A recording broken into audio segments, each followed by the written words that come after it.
door opened. Reverend Snow turned out to be a jovial, booming man with a laugh that rattled the teacups.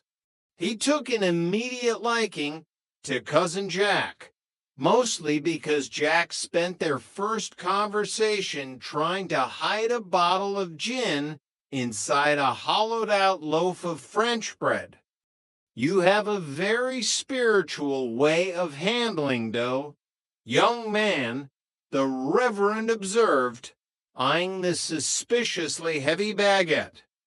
The visit reached a fever pitch during Sunday brunch. Stanley Roper, always eager to impress a man of status, invited himself up to meet the distinguished visitor. "Reverend, it's a pleasure," Stanley said, pumping the man's hand. "I'm glad you're here to check on these kids. I keep a tight ship, but you know how it is, especially with a fella like Jack around." "Jack is a wonderful cousin," the Reverend beamed. "Cousin?" Stanley's eyes narrowed. He looked at Jack, who was currently sweating through his best sweater. "I thought he was, you know, a roommate." "Oh, he is," Chrissy blurted out. "He's a roommate at the YMCA, which is like a cousin to a house." The afternoon was a blur of frantic winks, accidental nudges, and Jack spending 20 minutes hiding in the shower while the Reverend used the bathroom to meditate. In the end, the Reverend left with a warm heart, convinced his daughter was living a virtuous life surrounded by wholesome relatives. As the door closed, Jack collapsed onto the floor. "I'm going to hell. I'm definitely going to hell. At least the YMCA is close by," Jonna teased. Chapter 24. Jeanette's Big Break. The Santa Monica Flower Show was the event of the season, and Jeanette had been selected to represent her shop in the centerpiece competition. The stakes were high: a feature in Southern California living and a possible promotion to manager.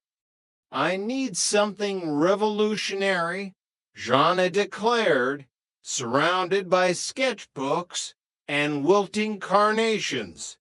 "Something that says 1977 but screams timeless." "How about a floral disco ball?" Chrissy suggested. "We could glue sequins to the lilies." Jack, ever the artistic soul, decided to help by creating a culinary floral fusion. He carved radishes into roses and turned scallions into lilies, ranging them among Jeanette's rare orchids. "It's edible?" Jeanne asked, looking at the bouquet with a mixture of horror and fascination. "It's sensory, Jeanne. It's the future of botany." On the day of the show, disaster struck when the temperature in the exhibition hall skyrocketed. The radishes began to wilt, and the orchids started to droop. Jeanne was on the verge of a breakdown until Helen Roper appeared with a solution. "Ice, dear," Helen said, pulling a massive cooler from her car. "Stanley's always complaining about the beer being too cold, so I figured I'd put all that extra ice to good use." They spent an hour frantically cooling the display. When the judges arrived, Jeanette's arrangement was the only one that looked fresh, and the subtle scent of Jack's secret vinaigrette actually won over the head judge, who had missed lunch. Jeanette took home the silver medal. "I didn't get the gold, She said that night. And the head judge did ask for the recipe for my salad centerpiece. See, Jack bragged, the kitchen always wins. Chapter 25. The Marriage of Convenience. The most dangerous misunderstanding of the year occurred when a social worker, Mr. Henderson, arrived at apartment 201 to verify the living arrangements for a housing grant Chrissy had applied for. I see here you have a J. Tripper listed as a co-tenant. Mr. Henderson said, tapping his clipboard. Now, city regulations are quite strict about unmarried cohabitation. Oh, Jack and I are married. Chrissy blurted out, her brain choosing the most disastrous possible lie in a moment of panic. Married. Jack and Jana choked in unison. Yes, married. Chrissy continued, digging the hole deeper. We're just very modern. We keep our own names. And Jana is our live-in marriage counselor. For the next hour, Jack and Chrissy had to act like a blissful couple. Jack had to recall the date of their wedding. He chose the day Elvis died, for some reason, and explain why their bedroom had 3 beds in it. It's for sleep rotation, Jack explained. It's very good for the spine. The lie nearly fell apart when Stanley Roper walked in to complain about a clogged sink and saw Jack and Chrissy holding hands. Tripper, what are you doing? I thought you were. You know, Stanley stammered. He's practicing his sensitivity training. Jana shouted, jumping between them. The social worker eventually left, satisfied, but the trio was left with a new problem.